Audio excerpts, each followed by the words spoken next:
we go.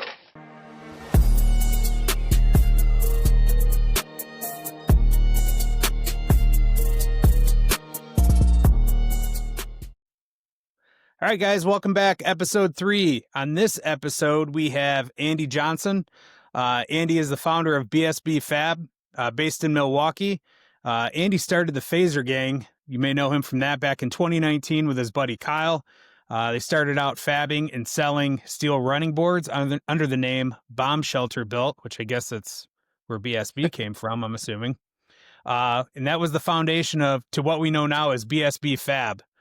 Started in the early fall of 2022 after a helpful nudge from his wife.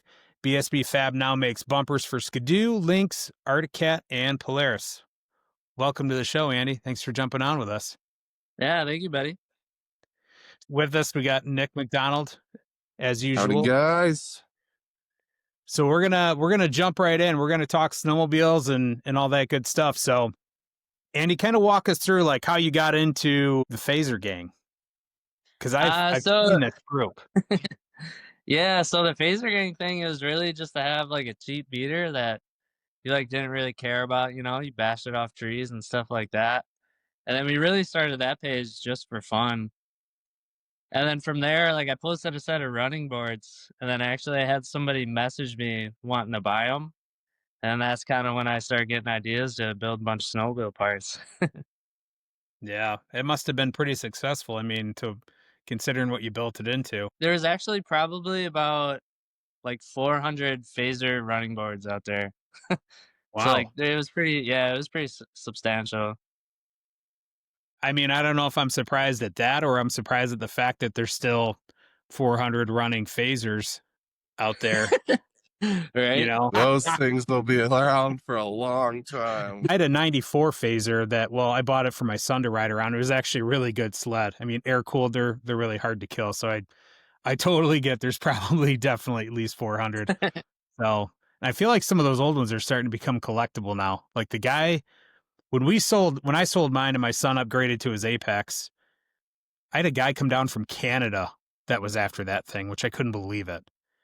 Yeah, he drove great. like 5 or 6 hours to come get it. He's like, man, I've been looking for one of these. And I'm like, I feel like if you just get on Facebook Marketplace, they're all over. I don't know. Yeah, I don't know.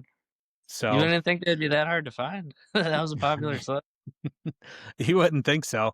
So you started off with the running boards, and then that slowly progressed into what you have today, BSB Fab. So you guys have been around for what? This is your 3rd year. You're probably celebrating roughly 3 years this month. Yeah, yep. So what was kind of like your inspiration for starting the BSB Fab? I mean, other than the running boards, like bumpers, like what were you after? So it was really just to fund like snowmobiling, like just to go snowmobiling more because it's so expensive. So it was really just like a side project that kind of just got out of hand, and eventually I had to make a decision to do like that full time or kind of pedal backwards and just work a regular job. So BSB is your full-time gig now. Yeah, for the last 2 years. Wow. That's pretty good, man. I mean, I knew there's a demand for them, but I mean, yeah, that's awesome. That's great for you, dude. That's making your dream come true, dude. How much more could you ask for that? Yeah. It was pretty much so 2023, like a year after I started BSB, we went to Heydays. And then pretty much 2 weeks after that is when it became a full-time thing. Okay.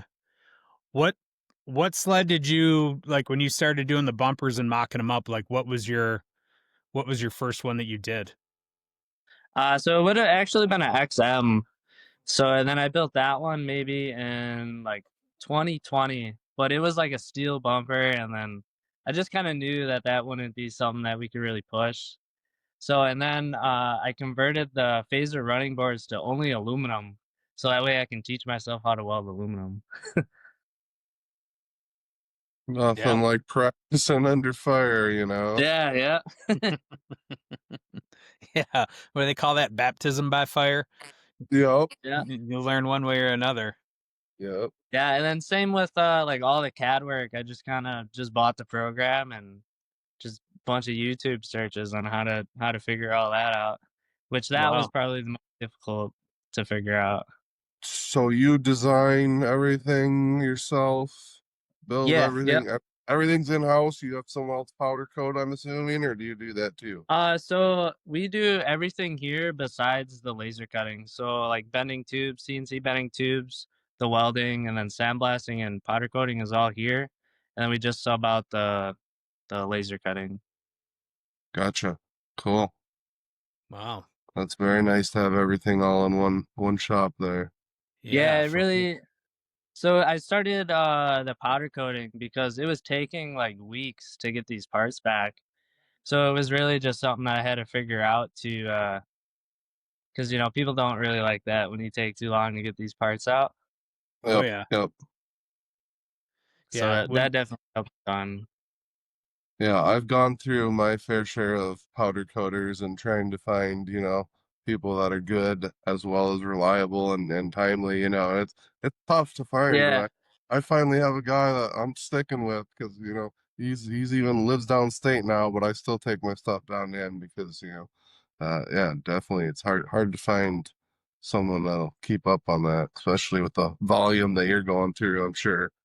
yeah, and then just it being right, because we would get some stuff back that just looked like we couldn't ship it out. So Yeah. then you're waiting Yeah, I even can't longer. sell this yet. Yeah, I'm sure if you have a bunch of stuff powder coated. Yeah, yeah. So, do you have any plans to expand into more than just bumpers? Or is that like So if it's yeah, top there's secret, you don't have to tell us. there's like a few things, and then like billet parts that nobody's really doing yet for like the Skidoo suspension stuff, and then some more carbon fiber stuff that'll be coming. Yeah, Brake carbon. rotor cover. For the carbon, no, it'll be like from carbon front bumpers will be the next thing. That's it. That'll be sweet. I mean, there's a lot of carbon companies out there now that are making parts. And I really haven't looked at a whole lot of them because I'll be honest, I'm probably not going to buy any just because I'm not like at that level where I need carbon fiber parts on my sled. And if I Yeah, break them, yeah, I'm going to cry if I have to replace them. So, but I mean, lightweight's the name of the game. I mean, you see like Barant sled with titanium bolts yeah, and just shaving weight everywhere you can. So I definitely yeah, see the need, especially if you have yeah, like like a stock heavy part. Like what's better than a steel part? Well, an aluminum part. Well, what's better yeah, than an aluminum part? Well, it's got to be carbon fiber, you know? So there's only yeah, so for many sure. materials in this world we can use. So let's talk about heydays and then we'll get into wide open Wisconsin. How was the show? How did it go for you out at heydays? Hades was great. That's really where the game changer is. You got to be there if you're trying to like push in the industry, and you got to come with a bunch of parts and push them that way. First time we ever had rain there that since I've been going Yeah, it was during like a the little actual event. tornado for a little bit. Yeah, it was pretty hectic. We had to batten down the hatches in the swamp for a minute. Yeah, Stuff was starting to yeah, blow away. yeah. We had tents blown away and everything. It was getting crazy. Yeah. So it sounds like it got pretty nasty. Nick, I think you were sending me videos or Snapchats and it was coming down pretty good. Yeah, it just turned on and then it was gone just as quick, but it was Yeah. pretty hectic for a little Oh bit. yeah. Yeah. It definitely thinned out the crowd a little bit. It picked up a little bit afterwards, but it definitely did deter a few people away. It wasn't as big as I normally would see, I would say. Yeah. Yeah. It definitely died down after that. So, I mean, did you just like stock up like on a bunch of parts and bring them out there to sell, or is it just more for kind of like show? So with having so many different colors, like that way it's really hard to bring parts, but I usually just bring like what sells the most, which would be like Skidoo, Like we sell probably like 10-to-1 Skidoo parts compared to anything else. So I go Really? heavy with a lot of Skidoo stuff and mostly black. And people will take black if they don't have a color that they want, like right there and then. Most of the time, they will just take a black bumper. Yeah, that's kind of like a universal. I mean, Yeah, it works with everything. it works with everything. Yeah, Yeah. that's my little line right there. No, that works. I mean, compared to wide open Wisconsin, pretty comparable, or which, I mean, would you lean one way or the other? There's definitely more traffic with heydays, but like it is like it's a 6-hour drive, and it's basically like a full week mission to go to heydays. Where wide open Wisconsin is 40 minutes from my house, and Benny's super easy to work with, and it's Yeah. growing quite a bit. So I think that'll be a good show in the next couple of years. Yeah. I mean, Heydays always definitely takes a toll on you Yeah, afterward. yeah, Just, you know, I have such a long drive there and back too, and it's just like, even though it's only a 2-day thing, it's like a 5-day thing. Just after you get back, unloading, unpacking, all packing before driving out, you know. yeah, So yeah, definitely could use something like that a little closer to home. yeah. yeah. And then you're just talking to hundreds of people. It's exhausting, you know? Oh yeah, you definitely get peopled out from the weekend for sure. Yeah, I was actually trying to make my way over to you. I didn't get out of the swaps very far, but I wasn't able to get over there. It was during the rainstorm there, so I had to run for shelter. yeah, yeah. Yeah, Chase, he came by a couple times. Yeah, old Chase. That's how we met Andy, or I met Andy. It was at a Phaser Gang ride. Yeah, And, yeah. That was a good it one. We was got a lot of so snow. so cold. I think what 4 sleds burnt down before we even Yeah, got to like the first riding area. Wow. My sled was running, but I didn't have grip heaters. I was like, and I had my turbo with me. I was like, I'm just riding my turbo. I was like, yeah. forget this. I could see how the day is gonna go. So you were on a G4 too, I think, weren't you? I might have still been on my XM. Okay. And then for a while, I think me, you, and another buddy, we just kind of disappeared for a while. Yeah. Was the rest of the phaser gang calling you guys cheaters for not riding the phasers? Pretty much, Uh, but they had like a significant amount of snow like the night before, so it was pretty perfect. it was tough going for those sleds for sure. Yeah, yeah. Where was it at? The ride. We were in Bessemer, Michigan, Oh, so okay. Western UP. Yeah, yeah, yeah. Yep. The Yeah, base of no. the Porkies there. Yeah.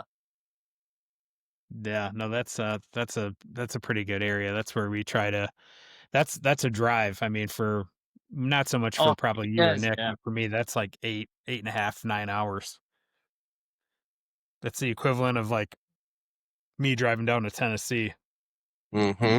which is kind of crazy to yeah. think about, but yeah. Could And that's part of the reason. I don't know if you saw the group ride that we have in January. I think we were talking about it um, over Messenger when we were setting this up, but or actually it might have been longer than that, but that was part. They were like, well, more people might go if it's if it's in McMillan or like further east than west, and that's part of the influence and why we decided to go there. But it's definitely not as the terrain is not the same as what it is in the Western UP. So, yeah, but yeah. it is what it is. So where do you ride at? Like around you? I mean, if you're not riding in Wisconsin, like, do you ever head out west?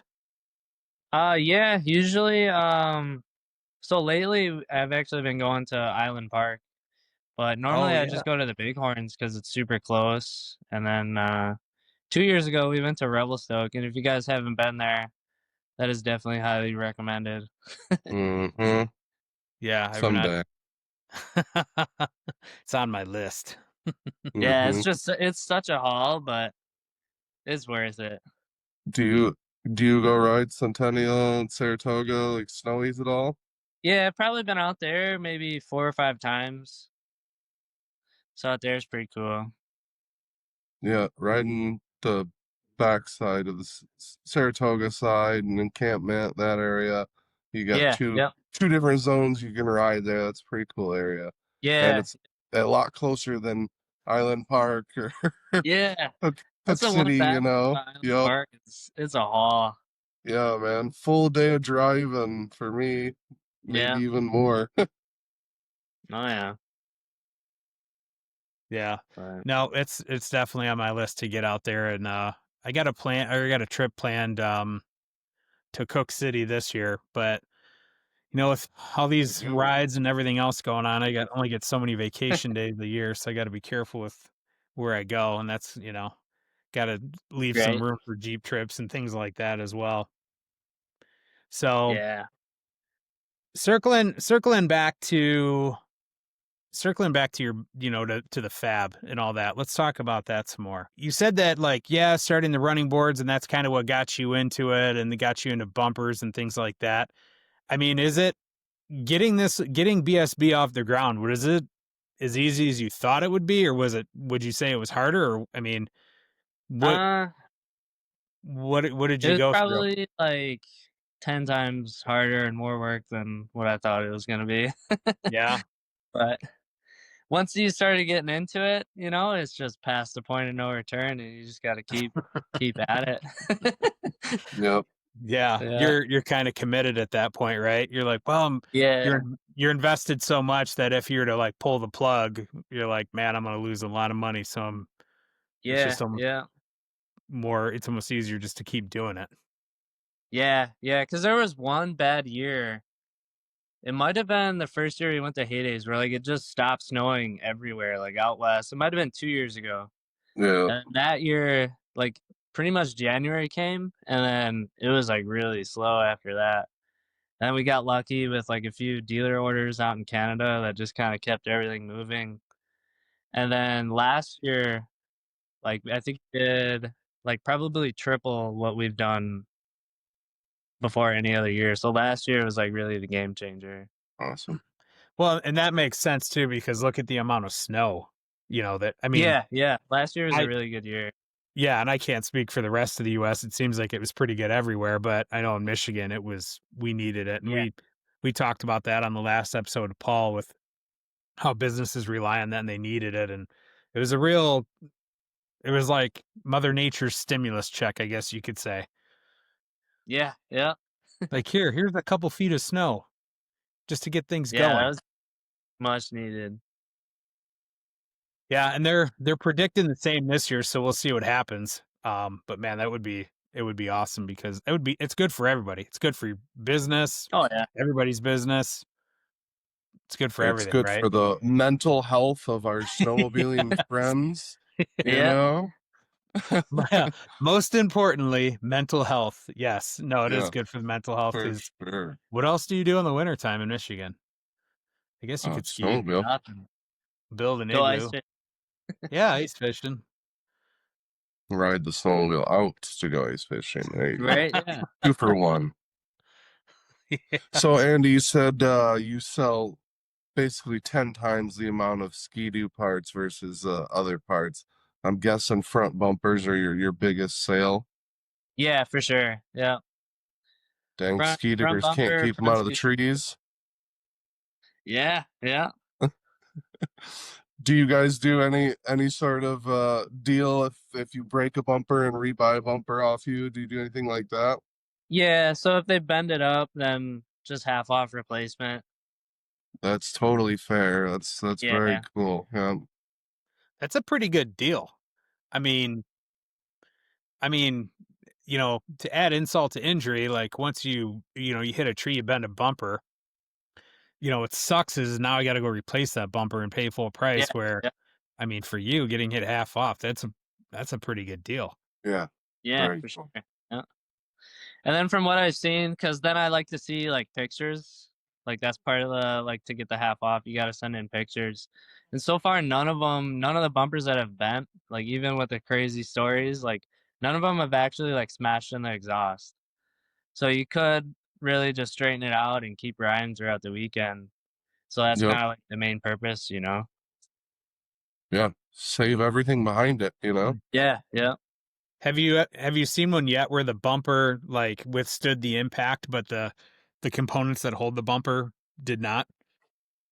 No, so like no bulkheads or anything like that have cracked, which is pretty good. So what you're saying is there's no crumple zones in the bumper, but if you hit Yeah, it hard enough, you'll find one. yeah, yeah. Because that's what everybody asks. To be like, well, if the bumper's built too strong, it's gonna break the bulkhead. But so far, they all kind of bend in the same like heat affected zone where you weld it. Do you MIG weld your bumpers or TIG weld them? I'll TIG weld 'em. Oh, yeah. You can't beat a nice TIG weld, man. I mean, Yeah, they're yeah, beautiful. yeah. They're And it's beautiful. They honestly make like just as stacking time. fast as what it'd be MIG welding.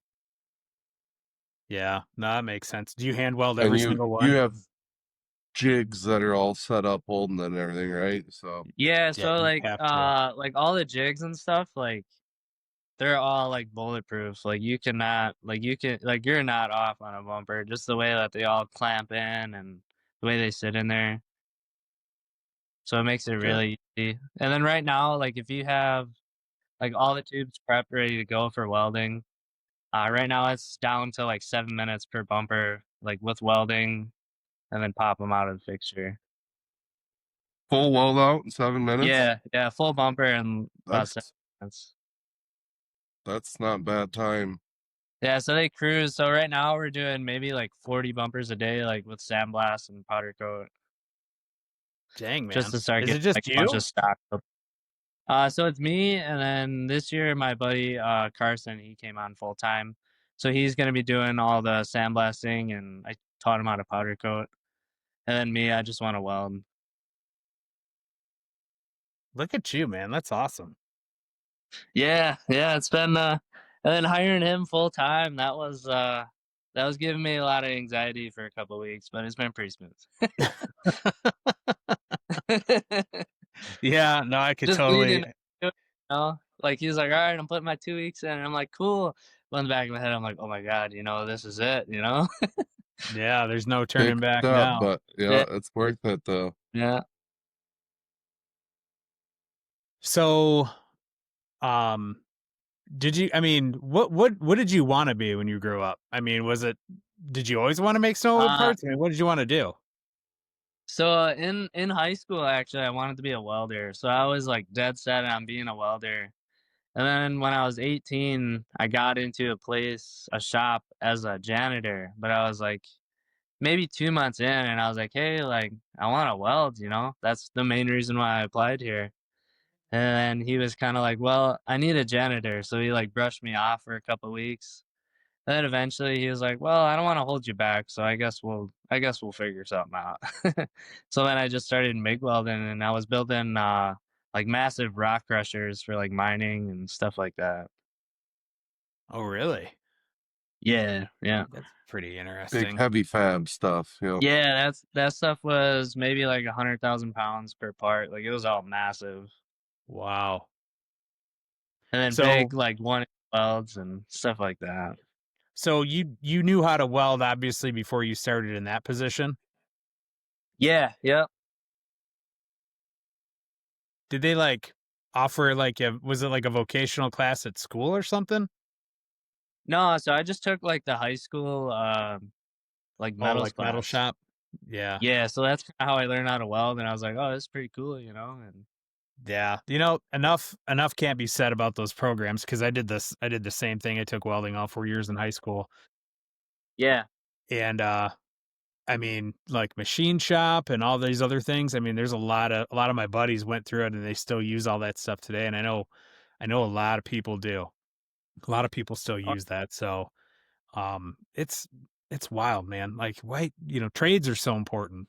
We could have a whole discussion on trades and how important it is, but yeah, yep, if you just you just can't write off those shop classes like that. Like whether it's yeah, auto shop or home ec, you know, like I want to teach my kids how to like cook and weld and all that, but I'm not I'm like I'm a terrible trainer when it comes to teaching my own kids. My yeah, patience runs out. So I need to have somebody else that has patience do it. right? Yeah, I'm pretty bad at showing people too. I'll be like, "You just do it," you know? I Yeah. Well, how? Just figure it out. Yeah, you just do it. There's nothing to there's nothing to it. Just do it this, this, and this, and then you walk away and then it gets messed up and you're like, I'll just do it myself. So Right? Yeah. yeah. So I mean, so 40 bumpers a day. Man, that's a pretty good turnout. And that's I mean, would you say that's like most months out of the year, most weeks out of the year? I mean, or is it just So are you just kind of ramping up for the season at this point? so usually it doesn't start getting busy till around this time, but this year we actually started cruising in July. We sold maybe like 400 parts to one dealer in July. So pretty much since then, and then just to get like a bunch of stock, that way I could like advertise that the stuff will ship right away. That's kind of my goal right now. So right now we're just getting orders out, and so we'll get like an order for one part, and then we're building like 10 extras. Is basically what we're doing right now. So you're just essentially just building up stock. Yeah, yeah, Okay. Yeah, that makes sense. Yeah, I Do need you to attend any other shows other than Heydays and Wide Open Wisconsin? no, so far just those two, but I've been kind of looking around, and there's a few out west, but like I'm not sure which ones are like popular, because I've never been to a Y- show out that way. Yeah, Does the Denver Snow Show still happen? I'm actually going to Google that. yeah. I'm pretty sure that's still the West one, the big one. Is either Yeah, Denver, and I believe there's some show in Idaho. I don't exactly remember where, but I remember seeing one out there as well too. yeah, Yeah. yeah. And there's a new one this year that's going to be in Montana. Yeah, Right on. The Colorado Snowmo Expo. It's actually Yep. October 24th, Yeah, yep. that weekend. Yeah. And then I think Salt Lake City has one as well. Yeah, they got to be popular in the West, like that's what Right, you think everybody does so. out there. But then I talked to a few like guiding companies that run our parts, and they said that like the majority of snowmobilers come from the Midwest. Really? Yeah, yeah. They said if they get a tour or a rental or just people being there, more than likely they're from the Midwest. Probably because we have a higher population density that Yeah, I yep. would think. I don't know. Yeah, Or the because we just locals out. just don't need rentals or guides. That's probably it too. That's true too. Mhm. Yeah. I actually I've actually been talking with, I think it's Matt from 3C Guiding, and I'm trying to get him. I need to get him on the show. We want to talk about Yeah. some backcountry first aid and some stuff like that. So that's an episode idea, but I don't know if you know him or if that's I maybe think one of he's the in ones you the got. Snowies. He's in where? I think he's in the snow from the Snowies, right? I think so. Oh, Yeah. Nick would probably know. Yeah, yeah. I've seen them. I've seen them up at Chains Inn in Saratoga there a few Yeah. times. Yeah. Yeah, I need to get him on and we need to talk about some backcountry first aid stuff cuz I think that's one thing that most people just kind of assume that would never, it'd probably never happen until it does, and then if it does, like what do you do? So, I mean, Yeah. we could have a whole conversation on that right now, but kind of want to save it for another episode. But yeah. So what was your first snowmobile? That's always My a first fun one. snowmobile was a 1994 Ski-Doo Formula Z. Oh yeah. Nice. There you go. Yeah. I believe I was maybe like 15. I was working at a fruit market, and it took me all summer to save up for that thing, but I needed it. Heck yeah. Yeah. So did your parents snowmobile? Did your family snowmobile or was it just you? So my dad, he used to be big into it, and then probably like late 90s, like 99, he actually bought my grandpa's snowmobile, which was a 95 Formula Z. And then I just thought that that was like the coolest thing ever, and I was like overly obsessed with it. Like I was probably more into it than he was. Yeah. And then you graduated from the formula to what? And then I went to like a 2002 MXZ 700. And then actually that one I started messing around like off trail in the UP. And then I thought like a Renegade 137 was like the answer. Like you're gonna go anywhere with that thing. Mhm. I mean, it's better than the MXZ, the 121 track. I mean, Yeah, yeah, you'll find out real quick that the MXZ with a 121 is not the answer with your inch and a quarter yeah, track on it, Mhm. yeah. And That full running boards. Yeah, and yeah, full running boards. yeah. That one, the Renegade was actually it was a 2015. I bought that. That was my first brand new sled. And then that one I put a 2-inch track on it, and that thing actually did wheelies like everywhere. That was probably like one of the most fun sleds I've had when it comes to just like a party sled, just wheelie everywhere and but it wouldn't climb nothing and you get stuck all the time. And then from that, then I went And what do you to currently? and then after that one I went to a 2016 Summit, and that was that XM that I started building. And then eventually in 21 I spring ordered a 22 turbo, and that's what I still have. Nice. Yeah, I would say if you're going out west, a lot are taking it out there. Then you definitely gotta. The turbo is a nice option to have for the altitude for Yeah, sure. yeah, yeah. And then it never fails. Every time I buy a new sled, the following year, the new sled comes out. Like I buy a 2016 Summit, 17 the Gen 4 comes out. I buy the 22, the next year the Gen 5 comes out. Like it's like that all the time. Well, Yeah, it's like, I go ahead, Nick. I was just debating the same thing this year. I'm pulling the trigger on a new one, and I'm like, I know that the Gen 6 is gonna come out the Yeah, second I buy yeah. the sled. Well, Like, it's like buying a cell phone, right? Like yeah, you buy a new iPhone or a new Galaxy, and as soon as you get it home and you unwrap it, you're like, man, this thing is sweet. And you're watching TV, and there's a commercial for the next one, for and the you're like, new you got to one, be kidding me. yeah. It's like you got Yeah, to be kidding iPhone me. Here it 26. comes. Yeah. Yeah. And then it's like, this is the best year we've ever had. Like this is going to be the best sled, and these are the new options. And you're like, are you freaking kidding me? And then I totally get why some people they go and snow check a new sled like every year. So because because there's just all Yeah. hold on. Oh, There's Yeah, just always totally. new stuff coming out. yeah, yeah. Well, Yeah. and then just to if you can get on that cycle to be able to replace sleds, then it's maintenance you don't have to worry about. They're under warranty for the first few years, so that's the goal to get into is get them every couple years and just get rid of them before the warranty's gone and on to the next one. I Yeah. like Yeah. modifying stuff too much though, unfortunately, and put too many parts on. Right. Yeah. Yeah. Yeah, I kinda went all out with that XM.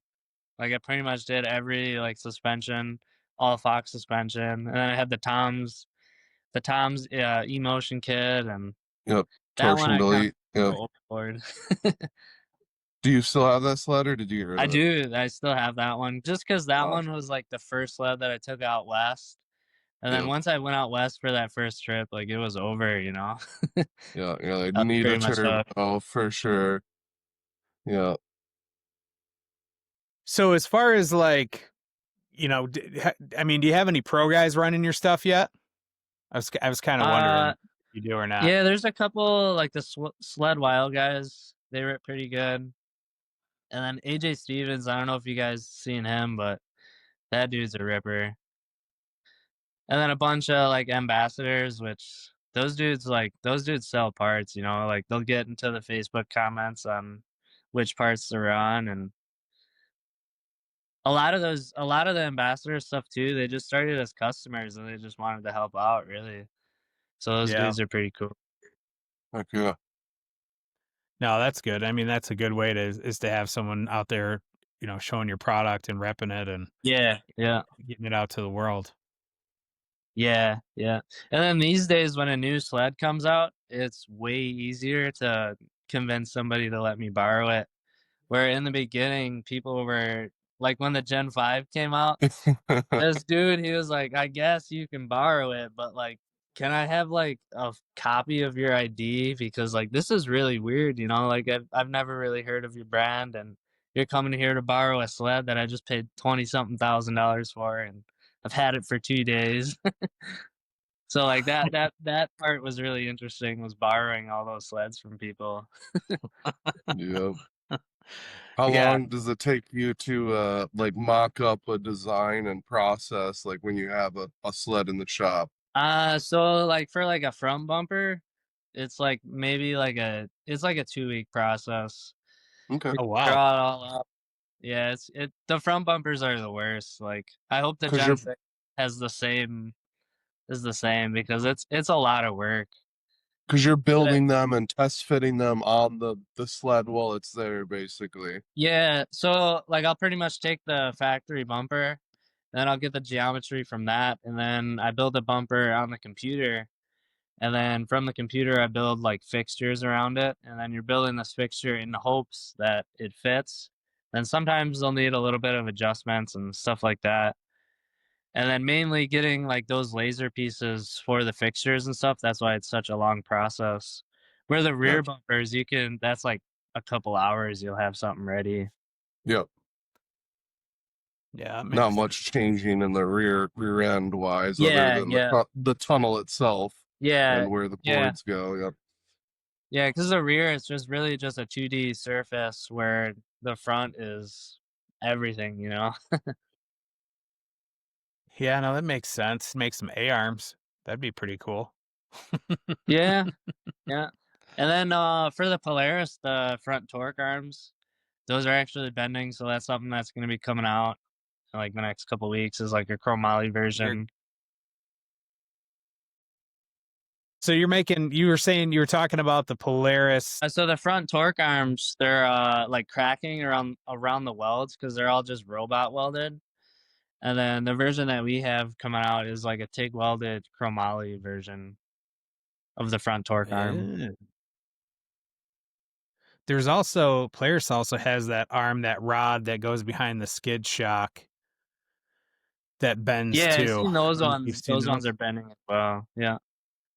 Yeah, I actually got an aftermarket aluminum one. I can't remember the name of the company that I got it from, but I saw a couple guys that had bent those and the whole rear end collapsed, and I'm like, I should probably get that taken care of before it Yeah, bends that on that me. is like such a thin little rod for what it supports. Yeah, I kept the stock one, and I'm like, I'll just throw this in my parts bag because I ride, with some people that have RMKs, and I'm like, there's probably a good chance that somebody will need it, and I'll be like, here, I got it, Yeah. and I'll pull it out of my bag and be like, don't break this one. But Save somebody's day. yeah, you never know, man. You never know. And then you're like a savior, and maybe you get a free lunch out of it. I don't know. I'm just kidding, but Better at least a couple Yeah. beers for dinner or something. yeah, yeah, I'll take a beer for sure. That would be awesome. So, all right, where are we at? Oh, we're about the 45. We're at the about 45-minute mark. We could probably, I guess, wrap this up and try to stick to our goal of 30 to 45 minutes. So, Andy, where can people find you if they wanna look at your stuff, if they want to find it? What's your Uh, socials? just BSB Fab. Otherwise, bsbfab.com. If place an order or something like that, that'd be cool. We'd appreciate it. Yeah, so you're on Instagram, Facebook, obviously on the Yeah. the interwebs. Yeah. Any Yeah. anything else we're missing? No, that's all. Oh, my wife, she made a TikTok for BSB. I personally don't go on TikTok, but she's doing something with it. She's got a bunch of followers on there, and so that's pretty cool. No, that is cool, man. That's awesome. Yeah. Yeah, you can't a lot of people look yeah, I don't personally look at TikTok, but I know a ton of millions of people do. So, Yeah. yeah, Yeah, if you can do it, man, take advantage of it. Right, So yeah. I mainly don't go cool. on TikTok because I'll get out of control, like, on the reels on Facebook, so I couldn't imagine TikTok. I'd be the I wouldn't there would be no bumpers built, you know? Yeah, it's like 3 days later, you know, Yeah, still yeah, Mhm. rolling through. I know they suck. It sucks your time up, man. It sucks you right in and takes it. So, yeah, um, yeah. but no, appreciate you jumping on here, Andy. Look forward to what you're gonna be making, man, in the future. I mean, your stuff that's out right now looks amazing. I still got to Yeah, order my thank you. rear bumper. I've been dragging my feet. I keep forgetting about it, mainly because it's still warm and I'm not really thinking about my sled too much. But I know I will be very soon, as soon as Yeah, yeah. this fall shows up. Appreciate you coming on and thanks again. Yeah, thanks for having me, that was fun. Yeah, it was great talking with you, Andy. We'll see you on the snow this winter, hopefully. Yeah, hopefully you can make it to the group ride in January. Hold a spot for you. It's filling up quick though. So if you're Okay. people listening, if you want to go, I think I got like 1 or 2 spots left. So just a heads up, if you made it this far, appreciate you listening. But if you want to go on the ride, you're running out of time. All right, guys, until next time, we'll talk to you later. Appreciate you joining. And thanks for listening. See you guys. Alright, see ya.